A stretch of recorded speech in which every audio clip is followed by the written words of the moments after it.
very good evening to you. I am Lisa Lord, and my special guest is the Chief Executive Officer for Supreme Counselling for Personal Development, Mr. Sean Clark. Thank you so much for joining us on the program. Hi, thanks for having me, Lisa. You're most welcome. Now, first of all, tell us about the work of Supreme Counselling. You were established back in 2009 and you're registered as a charity. Yes, we are. Back in 2009, I saw the need to have a charitable organization to provide services for young people, make the services affordable for young persons. I realized that we did have people offering services, but they were extravagant cost. And a lot of our young people fell between the cracks because their parents could not afford to pay for counseling. A lot of parents cannot afford to pay for a psychological assessment. So you can imagine if a parent has 3 children and so you need to have a psychological assessment for Sean. And when you check the market, it started at that time at about $1,500. And so then it was a no-brainer. The parent decides, I cannot afford to spend $1,500 on Sean. Then what will happen with the household? So we wanted to make the services available. We wanted to reach young people where they're at, and we wanted to help them with their personal development. Then came the birth of Supreme Counselling. I felt that I needed to leave my job. People say to me, you got to be mad. You're leaving a job where you're getting a steady pay monthly to start a charity, to depend on other people to provide money for you to do these things. I had a chat with the late Roy Bayer, and I said, Roy, I want to start a charity, and I'm trying to find a name for it. And he said, what about Supreme Counselling? And I said, that is not enough. I wanted to say something. And I mean, straight off the top, those of you who can remember Roy Bayer knows that he was very good and very creative. So straight off the top, he said Supreme Counselling for Personal Development. And that was the birth of the organization.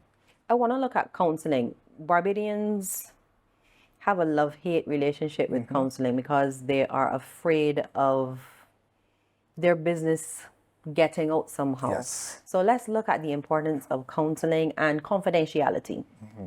The number one thing about counseling is that you say confidentiality and making your client comfortable enough to know that your business is your business. What we discuss in this counseling room remains in this counseling room. So for example, if I'm seeing a child at 10 years old, I still have that level of confidentiality to that child. And there are certain things coming out of the counseling session that I cannot reveal to the parent.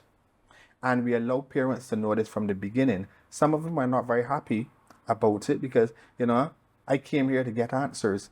And, there you are saying to me that I'm not going to get the answers that I need. But you have to let the client know this is confidential. You can feel free to say whatever you want to say, however you want to say it, and that you will get the help you need. What a lot of people refuse to realize is that I'm not necessarily telling you what to do as a counselor. I am helping you to help yourself to come up with the answers. Because Lisa, more often than not, we have the answers. We just need someone to guide us and to put us in the right direction, to be able to be creative enough and to uncover that wisdom that we have within to be able to come up with these answers. Do you think that people understand the importance of counseling though? I think we are beginning now to understand. I think since COVID-19, there's a greater appreciation for counseling, but we still have within our society people saying, them is people that just want to know your business, or well, I could tell you that for free.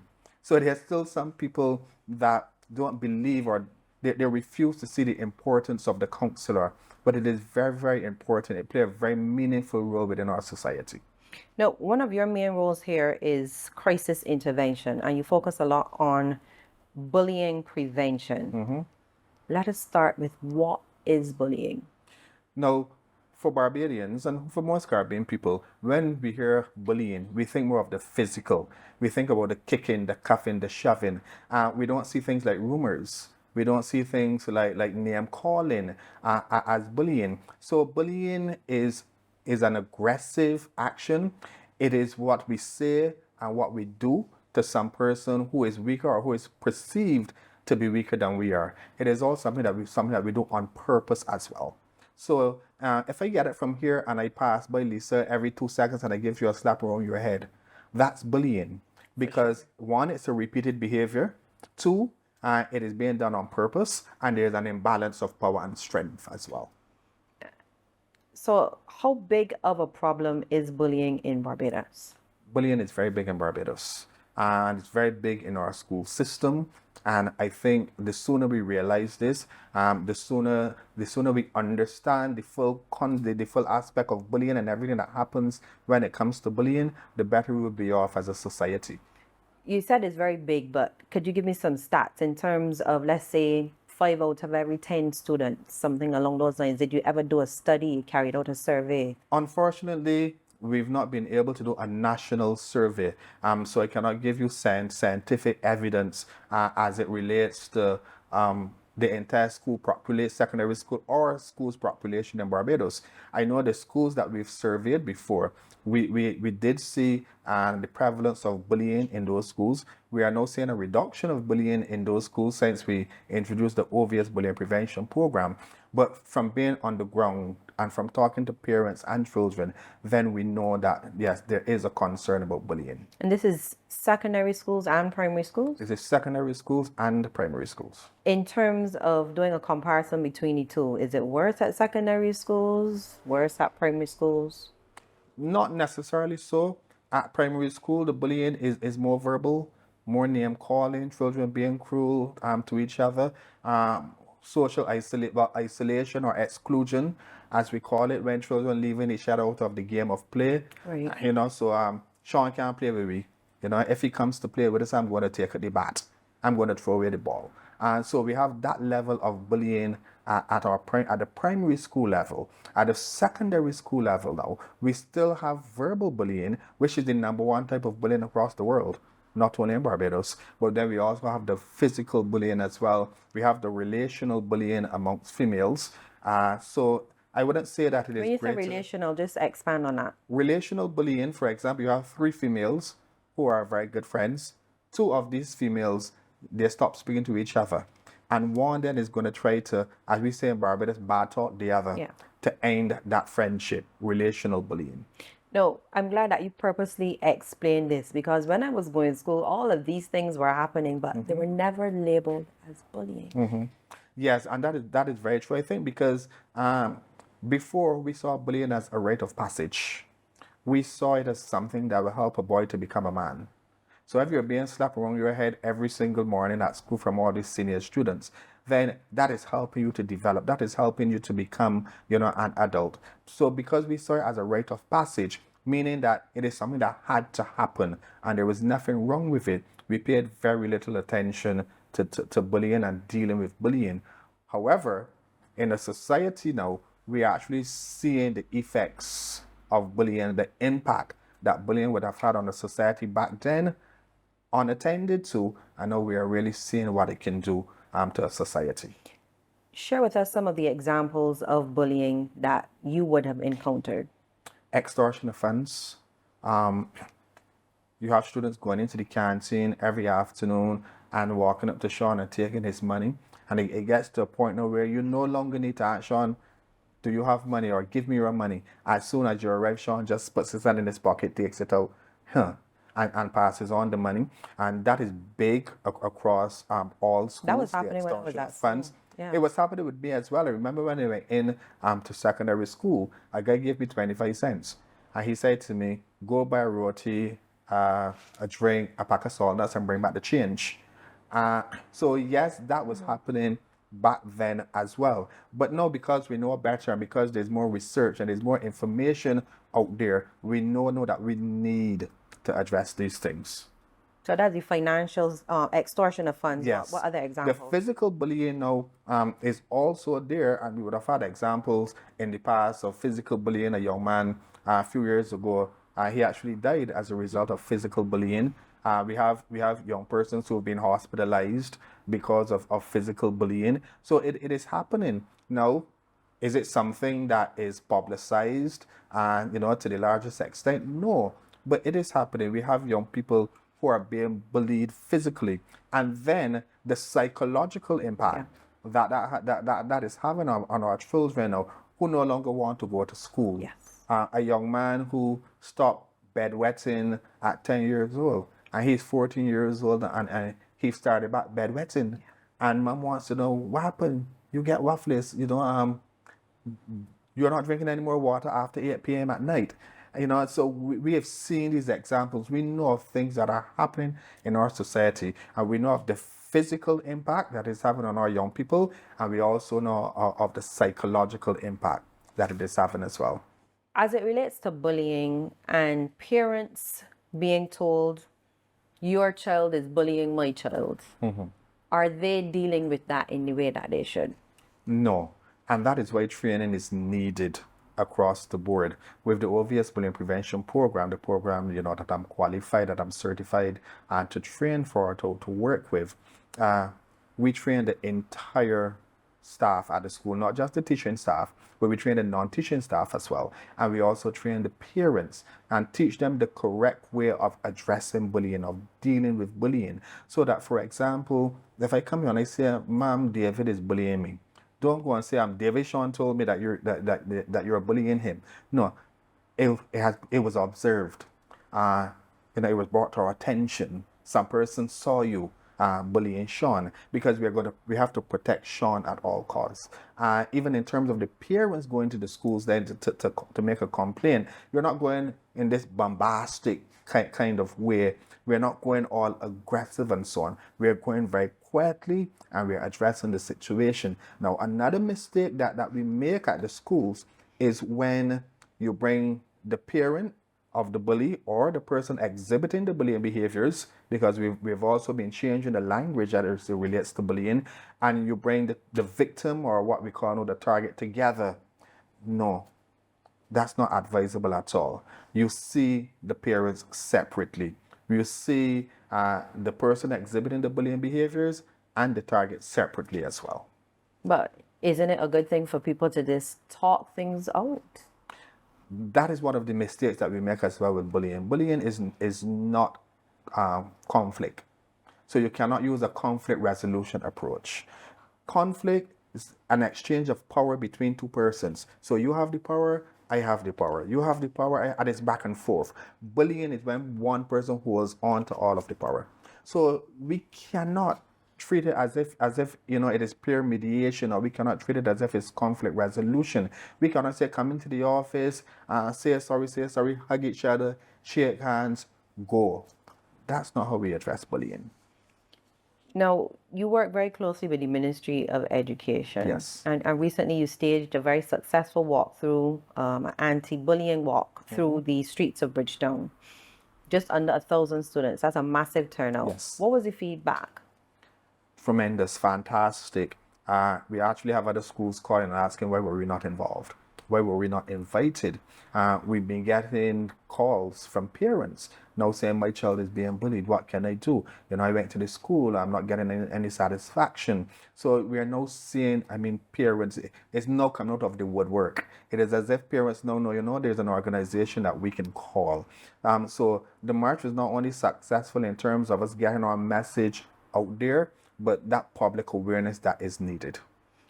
Let's take on the point of persons reaching out for help. So my daughter comes home from school, says, Mommy, this girl is picking on me at school. What is the next step? Take me through the process. Well, firstly, as a parent, you need to start by believing your child and listening to your child, and also listening to the unsaid word. Yeah. Because in a situation of bullying, if your child says use 100 words, it's probably 150. So you have to listen to what is not being said. After you've done that, you'll find out from the child, how do you want us to deal with this? Now, in some cases, the children will say, all right, mommy, just leave it. Or that they don't want you to go to the school because they are afraid of retaliation, they're afraid of the taunting and the teasing that could come from mommy or daddy visiting the school. But at the end of the day, you have to do what is in the best interest of your child. And if you think going to the school and addressing the situation, if you think that's the best thing to do, then that is exactly what you have to do. But again, you have to do it in such a way that your child is not embarrassed, one, or two, that there's no retaliation for you going and laying that complaint or seeking information for your child. You must also write everything down. I have a paper trail. So even if you go into the school and you speak to the principal, as soon as you return home, send him an email.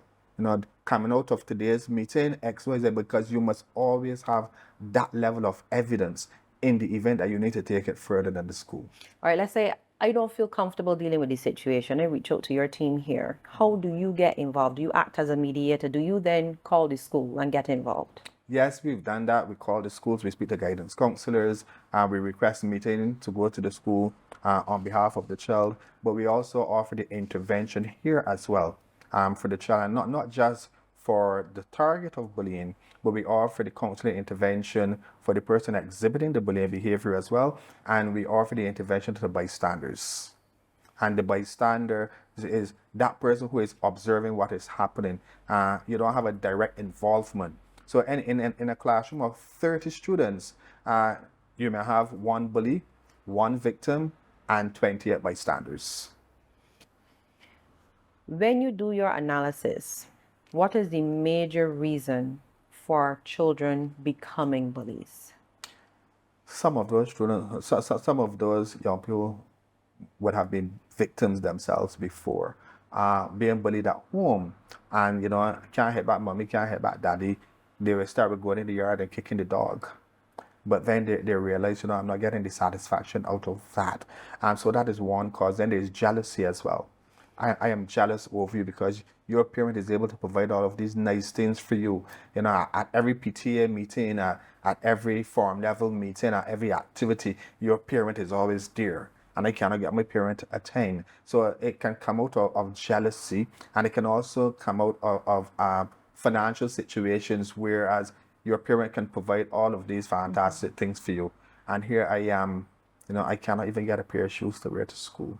And you're coming to school and you're exposing your money and you're bragging. And so those are some of the reasons that can lead young people to bullying. How important is the role of parents in dealing with situations like these? It's very important. And parents need to start that conversation and have very free and frank discussions with their children about bullying. If you realize that your child is exhibiting bullying behaviors, just don't sweep it under the carpet. Just don't keep quiet about it.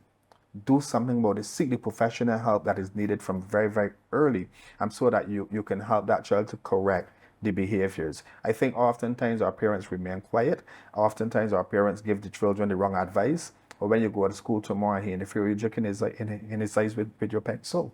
So some parents give young people the wrong advice and then just put them in a position where they are bullied even further.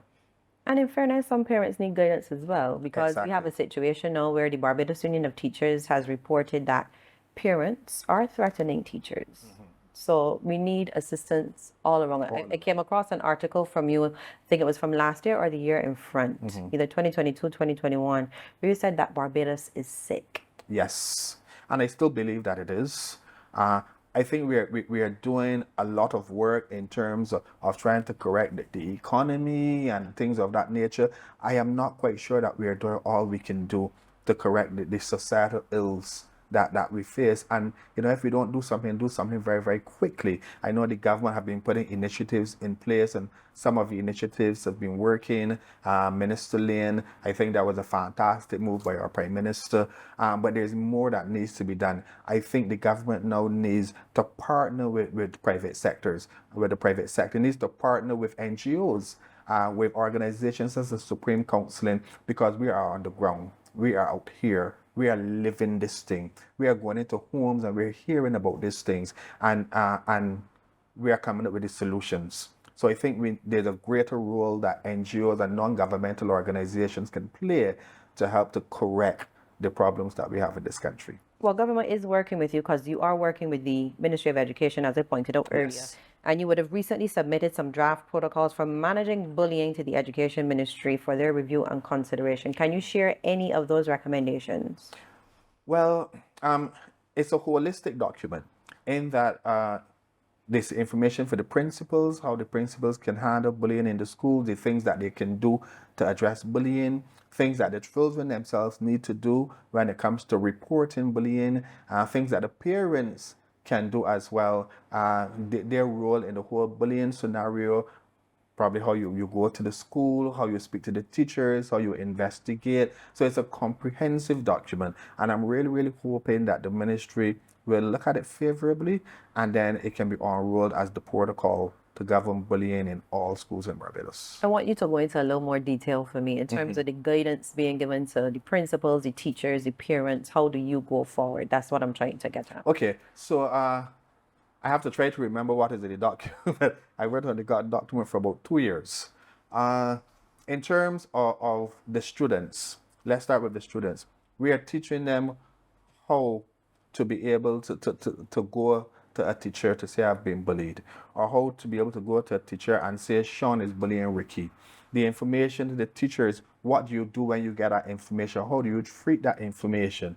So that for example, Sean comes in, you talk to Sean, then you immediately call Sean's parent. And you say, well, there's a report that Sean is being bullied. I just want you to know that we are looking into it. The school is handling the situation. If you need to come in to sit with us, to have a meeting to discuss it, that we can do this as a partnership. So it's basically offering all of that information. How can the principal assist the staff? What can the principal do? And like done away with this zero tolerance policy. There should be no zero tolerance policy when it comes to bullying, because everything that is zero tolerance means that we're not going to investigate. We're not going to do the level of due diligence that needs to happen. And in that, we're going to punish the victim twice. Because if we say if a child is bullied at school, if you fight at school, I'm going to beat both of you and then send you home, then you're not going to necessarily investigate to see what is happening. So we in the protocols, we are saying in the principles, this is how you start the level of investigation. This is what happens during the investigation. This is what happens up to the point of actioning. Once you've completed your investigation, and the level of follow-up that needs to come to be in place as well. And in terms of discipline, I know that you're not a fan of suspension. No, I'm not. Well, I'm not a fan of suspension without intervention. I'm not saying to a school that you should not suspend a child, but my belief is that when a child is suspended from school for 10 days and that child goes home unsupervised, the parent is working, that child then gets to go on the block and to line with the boys. After 10 days, that child returns to school, but there's no corrective measures that have been put in place. And so he's going to repeat the same behavior or similar behavior, and after 2 days, he's going to be home for 10 days again. So it becomes like a vacation within the vacation. And the reality is that the majority of young people who are suspended from school in Barbados are the ones who don't want to be there. So I'm saying, yes, suspend the child, but suspend the child to supreme counseling. Suspend the child to drug education. Send the child to some organization that can work with that child for the length of the suspension for the reason why that child have been suspended. So there's counseling in place. There are programs in place. For example, here at Supreme Counseling, with our suspension program, we do things like conversation and manners. We do things like alternative to problem behaviors, thinking with sense. So we then gear the young people with the tools that by the time they return to school, that there's a different way of handling situations. You mentioned that most of the time when a child is suspended, it's a case where they don't even want to be there. And earlier you mentioned that sometimes children act out and want to be disciplined because they don't want to be at school because they are the ones being bullied. Exactly. And we see that a lot as well. We also see a lot of children, they're faking sickness. So your child is at school Monday, Tuesday, Thursday, Friday, before the gates open. But every single Wednesday, you cannot get Sean out of bed. Every single Wednesday, I don't want to go to school, I'm not feeling well. And you are not stopping to think, what is happening at school on Wednesdays? But every single Wednesday, I'm having this problem.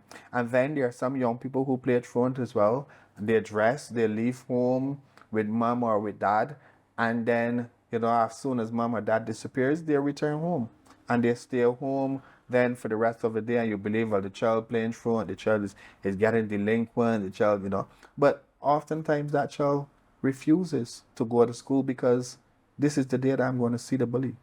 This is the day that I have PE with the bully. So I prefer to stay away from school. And then you see the falling in grades as well. And you did so well for the first 2 years of secondary school. Now you're in third form. You're graceful. What is going on? You know, you are so absent-minded now. You're doing things that you're not supposed to be doing. But we need, as parents, to investigate, to see what is really happening. And we can only do that if we have that level of conversation with our children and listen to our children and try not to get aggressive while you seek that information. Well, still a lot to discuss, Mr. Clark. Stay with us. You're watching One on One.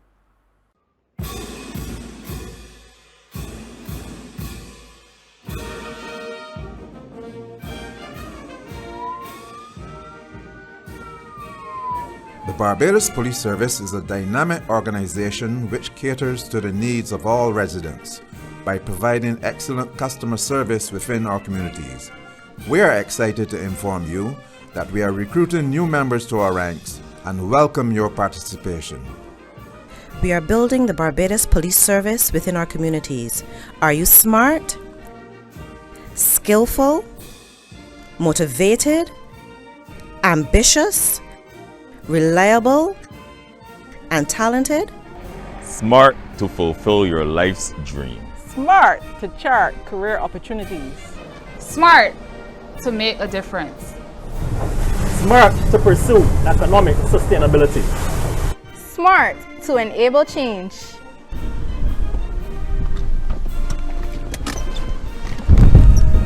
Smart to provide public service.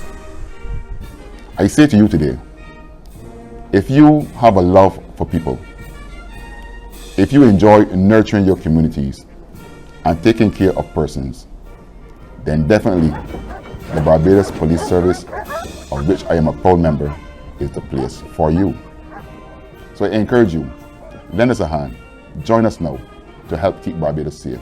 Come join us, join me in making our country a safer Barbados. Your place is here in the Barbados Police Service. Come, join our ranks and chart a career of economic sustainability. Make that difference as an agent of change while providing public service as you fulfill your life's dream.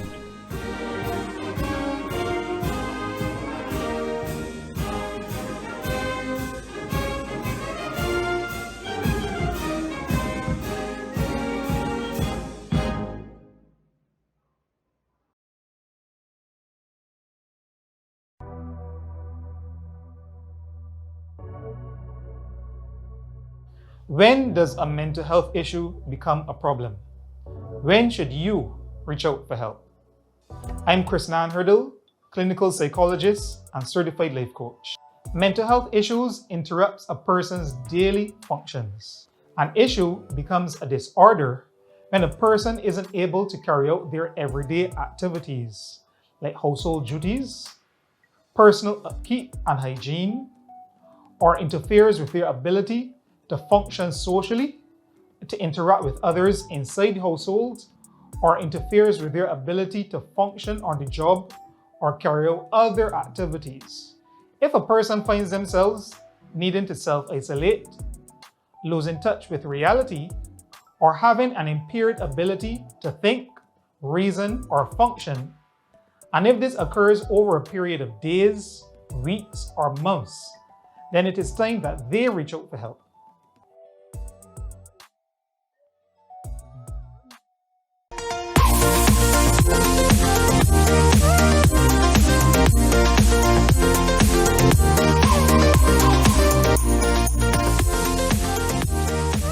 Welcome back. We're chatting with the CEO of Supreme Counselling for Personal Development, Mr. Sean Clark. In the first half, Mr. Clark, we were talking about bullying. Let's look a little more at the programs that you offer here, one of which is Supreme Project Rescue. Yes. Tell me about that program. Our Project Rescue program is teaching our young people to be responsible, to be enthusiastic, to be savvy, to be courteous, to be unselfish, and to be enterprising. This program, you join the program from first form in secondary school, and then you stay with the program until you exit secondary school. So it's a 5-year program. I'm one of those people, I don't subscribe to 6 weeks intervention to cure any kind of psychological problem. The reality, if you have a child at 11 years old it took at least 11 years for that problem to develop. So there's no way that I can comfortably say to that child or to a parent that in 6 weeks I can remedy that problem. So the Project Rescue program in the school it's for 5 years, and we have 3 components. We have the Supreme Self-Development and Awareness Program, where from first to third form we go into the schools daily and we do sessions like anger management, conflict resolution, thinking with sense, self-esteem building, all of the developmental topics, self-awareness, self-efficacy. And we work with our young people from first to third form with that program. On entering senior school, then from fourth form, they then go into Unlocking Your Future. And Unlocking Your Future, then we do a lot of seminars at hotels. So we give them that experience, doing sessions or seminars like social and business etiquette, career planning, team building, because we are now preparing our young people for the world of work. Quite recently, we've teamed up with PTI, Princess Trust International, and we are offering a program called Achieve, where our senior school students can receive a certificate after they complete a course of study. So that is one aspect of the of Project Rescue. However, under that same self-development and awareness umbrella, we do free psychological assessments to young people enrolled in our program. All of our counseling services are free of cost for young people and their family, as long as they are what we consider supreme being. There's no service that we ask them to pay for. We also have our end of term activity that our children love. We recently had a cruise on board the Dream Chaser with at least 350 young people from the 5-6 schools that we work directly with. Under the umbrella as well, we have our Supreme Self, our mentorship program, where from second form, actually the child is placed with a mentor, and that mentor works with the child then for the rest of the school life and even beyond school, helping the child with homework, helping the child to develop positive study habits, having that person outside of the family that child can have that conversation with. And then there's the obvious bullying prevention program that we have as well in there. So that makes up Project Rescue. In the schools where we work with our young people, we currently have about 1,570 young people enrolled in that. So I have 1,570 children around Barbados.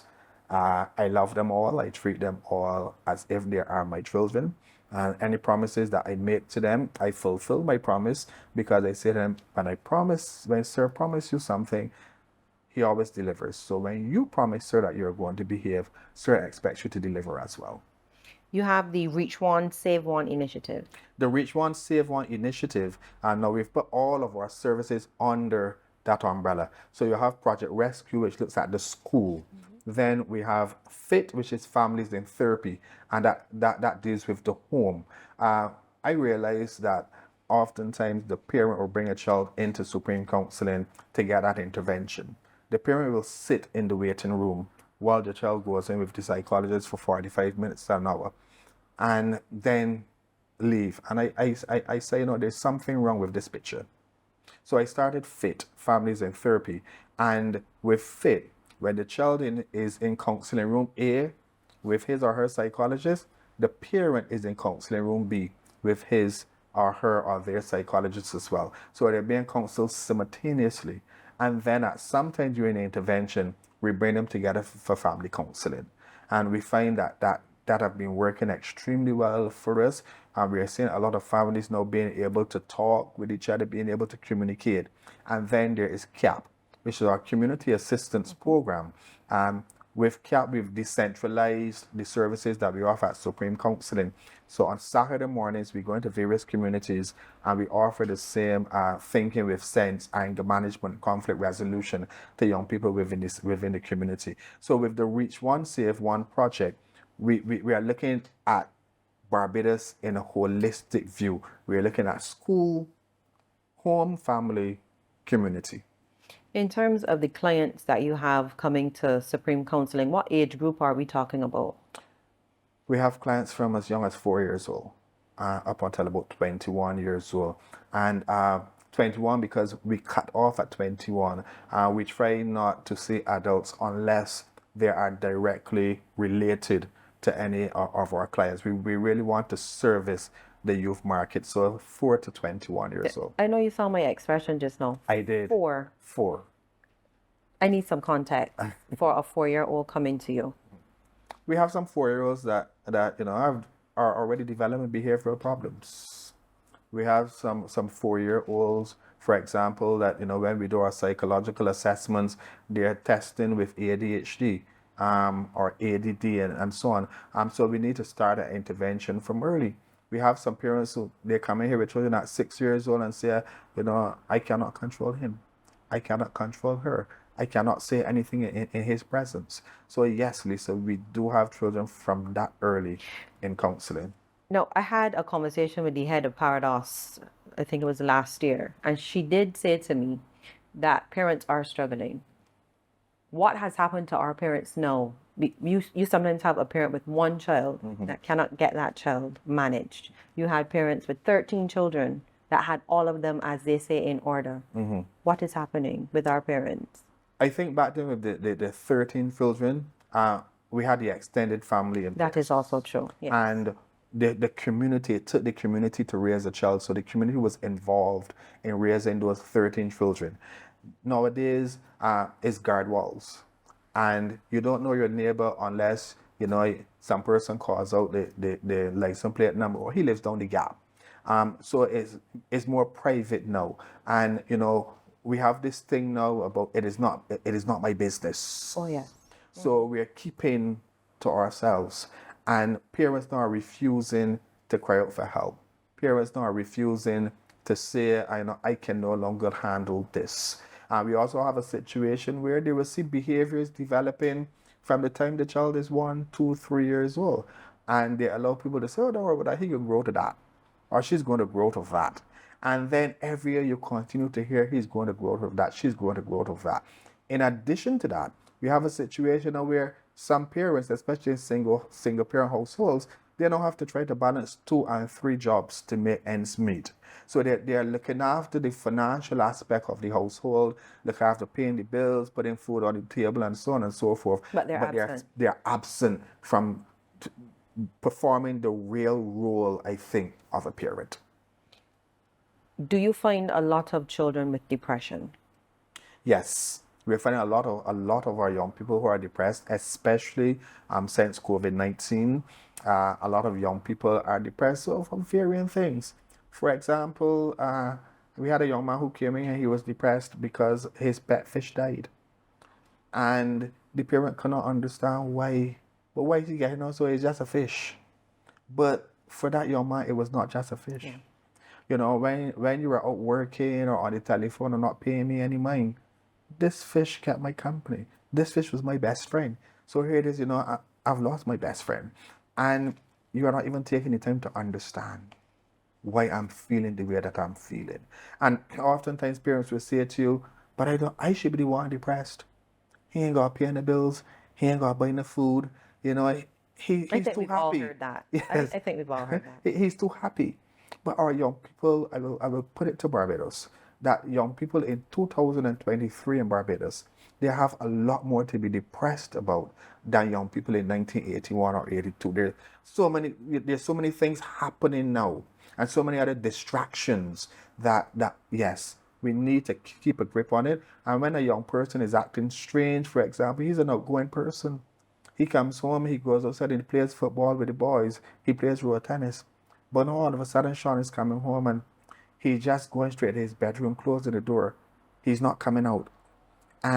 Sean, the food is ready. Sean comes out, takes a plate of food back to his bedroom, and he's remaining there. Investigate. What is happening? Why is it that all of a sudden Sean is so withdrawn? We need to investigate. We need to know our children in order to investigate. Well, let's look at the impact of COVID-19 as it relates not only to depression, but other issues that have been highlighted since that period. Yes, I think COVID-19, for starters, I'm 14 years old. And the only person that has ever restricted me is my mother by saying to me that at 6 p.m., you have to be in the house. But here comes this COVID-19 thing that is seeing me, I cannot even go to school. I cannot see my friends. I cannot hug my friends. I look forward to my graduation. But now all of a sudden I'm being told I cannot attend graduation. Yeah. I've been practicing and practicing and practicing for inter-school sports. 2 years ago, I came fifth, and I'm determined to win gold. But then I'm being told that there's no inter-school sports. So all of these things added up and affected our young people. There are some young people that they see school as a haven, as their peaceful place. So between 8:30 and 2:30, 3 o'clock, I know that I'm safe because that child is living an abusive household. That child is living in a household where mommy is always beating daddy, daddy's always quarreling with mommy. But all of a sudden now, you are saying to me that I cannot go to my safe haven. You are saying that I have to stay in the house and deal with this how best I can deal with it. So COVID-19, I mean, really pushed our young people in a place that they have never been, that they were not prepared to be. And because the parents then, they had, their own things to deal with. It was Oh hard my on God, everybody. I'm not working, so how am I going to pay it was hard. bills? I'm accustomed to give you 3 meals a day. I'm finding out to put breakfast on the table. And so it created all of those challenges. And I said back then that when our children return to school, it should not be school as usual, that we should spend a lot of time looking at the psychological effects on COVID on our young people. I'm not quite sure if we really took that advice seriously, but we are still faced with the consequences of COVID-19. Over the last 5 years specifically, we've seen an increase in youth violence. Younger persons are going before our courts charged with offenses like murder.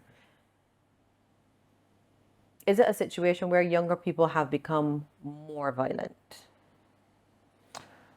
I think in some cases more aggressive, especially in terms of our females. I realize that our females now are extremely aggressive. But we also have the gang culture that have somehow worked its way into our schools. So our young people now are associated with gangs, and they say to you openly the gangs that they're associated with. And so they bring that gang mentality into our schools. And they're no longer care. They're no longer concerned about the consequences. They're thinking about doing this now, but they're not thinking about what happens after I have performed the act. Now that a lot of our gang members, they've met and they decided that we're gonna put an end to this thing. I think the Ministry of Education, or I think other organizations now need to reach out to some of those same gang members and find a way to take them into the school system to talk to our young people. Let me put this thing to rest. So we want you guys to chill as well. We want you guys to cut it out.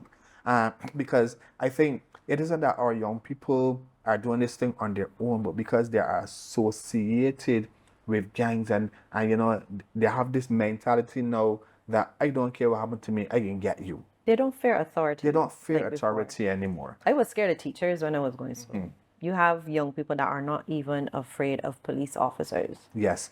And I think that back then I was afraid of my principal, not necessarily because I respected my principal, but because my principal ruled with an iron fist. Because I know if I do X, Y, Z in front of my principal, that the whole thing of corporal punishment is going to come into play. I think it should be the opposite way around. I respect my principal so much that I know if I do A, B, or C, my principal is going to be disappointed in me. So I don't want to disappoint my principal, so I'm not going to do that. I remember my days of growing up, whereas if I go to do something, my father is not there, but I see my father's face. And straight off, I'm not going to do that anymore because daddy ain't gonna be proud of this. Mommy really will not appreciate me doing this. So it was not a level of fear, but it was out of that respect and the teachings that came along that brought about that respect that put me in that place that I will not make certain decisions. You mentioned corporal punishment. What's your position on corporal punishment? I think there is a place for corporal punishment, but not immediate. It should not be your go-to. There are other systems, there are other things that you need to put in place. There are other disciplinary measures that you need to put in place before you get to the stage of corporate punishment. And not abuse, but corporate punishment. Now, we have to be very careful with it because you have a child at 3 years old and everything that happens in the household, I tell you not to do that. Then when that child goes into kindergarten and another child, interferes with that child or performs some act on that child, or that child believe that should not be done, because that is what mommy taught me. That is what daddy taught me. So it should not be the go-to. It should not be the first thing. Talking it out, explaining, and don't only flog me, but tell me why. And give me the opportunity to be able to come and say, Daddy, you beat me this morning, but I don't agree with the beating. And sit and have the discussion, why don't you agree with the beating? And then you are able to explain yourself as a parent. I did this because you did that. And if you repeat that again, then I will have to repeat the action again. Do you think now our young people are angry in most instances? In November of 2021, Supreme Counselling conducted a survey with 19 of the 21 secondary schools in this country. And that is one of the questions that we asked. We tried to find out about anger amongst our young people. And more than 90% of our young people indicated, the ones who participated in the survey, indicated that they are angry most of the time. About what?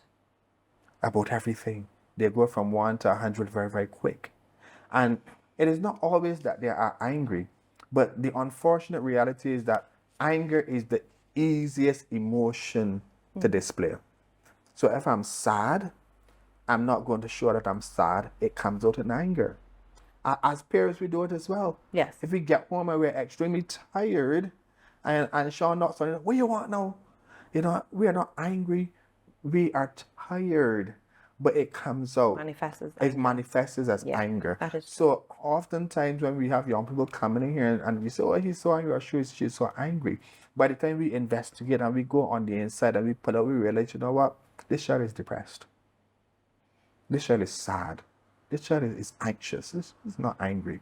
But because, again, that is the easiest emotion to display, and it's the most often emotion that we display as well, then everything comes out as anger.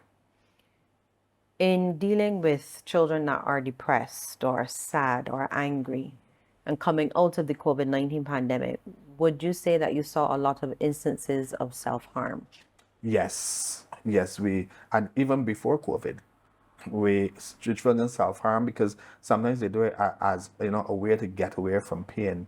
So for example, if I say to you, Lisa, my head is hurting me, and I ask you to get a hammer and to hit me in my ankle, then all of a sudden, I'm not going to really feel the headache anymore because all of my senses is now focused on the pain in my ankle. So a lot of young people use self-harm, as a way to deal with their problems, to deal with the different emotions that they go through.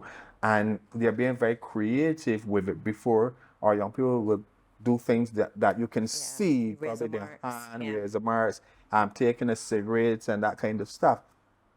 It's not that easy anymore. Young people are now cutting just behind their knees or probably the sole of their feet, places that you would not think to look. Are the places that our young people are self-harming. But as soon as you realize that your child is self-harming, seek help because it is a cry for help. A few years ago, you would have made a call for more positive male role models. Are you seeing more men stepping up and filling that position? In some instances, I think we still have a long, long way to go. For example, we are still finding it difficult for males to sign up to be mentors. When we advertise for psychologists, if we get 50 applications, 49, if not all 50, are females. So we need our males to step up to the plate. We need our males to find the time to give back, to be positive and to be able to stand up to say to young people that what you're doing is not right. Don't be afraid. So I'm driving my car. and I see young people on the road doing nonsense, and I pull up my vehicle and I speak, you know, that is not something that you should be doing. And they don't curse me. You know who curse me? The adult behind me in the vehicle that believe that I'm holding up traffic. But the young people, all right, sir, and they don't know, they don't necessarily know who I am. All right, sir, yes, sorry about that, sir. I think it's the way how we address our young people. So our males need to step it up to the plate, and we need not to be afraid to speak to our young people and to show them the right way. Since we're on the topic of males, do you find that in most instances where children are acting out, for lack of a better term, are fathers present? There are a lot of absentee fathers. And yes, we have a lot of young people who are lashing out because this is the third Saturday that Daddy promised me that he's going to come and take me to the beach.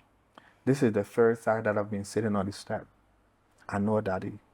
Daddy left the household. I don't know why. But he has another family now. He's taking care of that other family. He's not looking after us anymore. So yes, we find, and then we find the young people get to a position where I don't want him in my life anyhow. So they know they get to that stage of denial where they try then to put that wall up. You know, I no longer need Daddy in my life. I can do my own thing. And by doing my own thing, more often than not, they go out and they get involved in negative behaviors. They get involved with negative males because they are looking for that father figure, and you know, they are looking for that sense of belonging. And just to be fair, they're absentee mothers as well. They are, very much so. And there are some mothers who are present, but they're still absent. Yes. You mentioned earlier about females, girls becoming more aggressive. Is there any main reason for this? I'm thinking that our females now are having more freedom than before. There was a time back when the boy is the one who could be outside until whatever time. The females had to be inside cooking, cleaning house, you know, washing and so on. Our females now, they have more time. They're being given more freedom. And because of this, you know, they want to belong, and they're doing things because they want to be with the in thing. So if it means I have to beat Shelly for Sharon, I'm going to do it. It means if I have to fight against Deborah for Sean, I'm going to do it. There are just that level of aggression with our females. The reality is that if we see fights on social media amongst school children, more often than not, It is girls, yeah. females. But you know what you said just now, Mr. Clark, could be taken the wrong way, especially by feminists, that they're given more freedom. Why should they be in the house cooking and cleaning and learning these things? I'm not necessarily saying that in that way. All I'm saying that before, because saying how it could be how it taken. could be taken. Yes. But because they were in the house and so on before, and there was a closer eye Yeah. on the females. But now that is not necessarily the case. Not in all instances. We also have a situation where younger children are seen unsupervised on the road very late hours. That's something that was never seen before. That was never seen before. Again, because the community looked out for that child. Because the community could speak to that child. You have a situation, I ain't got nothing to say to you because the way how he cursed Miss Brown yesterday, He ain't cursing. he ain't curse me. You know? So then we are allowing that child to run route, to do what that child pleases. But we have to get back to looking out for each other. As adults, we have to put aside this thing about being afraid to be cursed. And we have to find that time. There's always that time, Lisa, for that teachable moment. Yeah.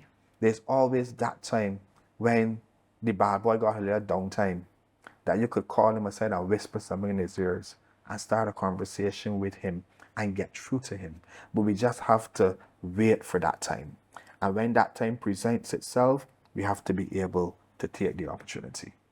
If you had a single piece of advice for a parent, especially watching this program, who might pick up subtle signs of a change in behavior, but they're not sure of how to move forward, what would it be? Seek professional help. Go to the church, talk to your pastor. Talk to an elderly person in the community that you respect. You know, don't believe that this is my business and I don't want the people outside to know that I'm having problems. Call Supreme Counselling. Call any of the other organizations out there that are willing to help, the organizations with the team, the professional team that could help you to deal with that situation, because we're not dealing with that situation for you. We're teaching you how to deal with that situation. Mr. Clark, it has been a pleasure speaking with you. Thank you for everything you and your team are doing to help guide our young people on the right path. Thank you so much for having me, Lisa. You're most welcome. That was Mr. Sean Clark, the CEO of Supreme Counseling for Personal Development. I am Lisa Lord. You are watching One on One. Do have yourself a wonderful evening.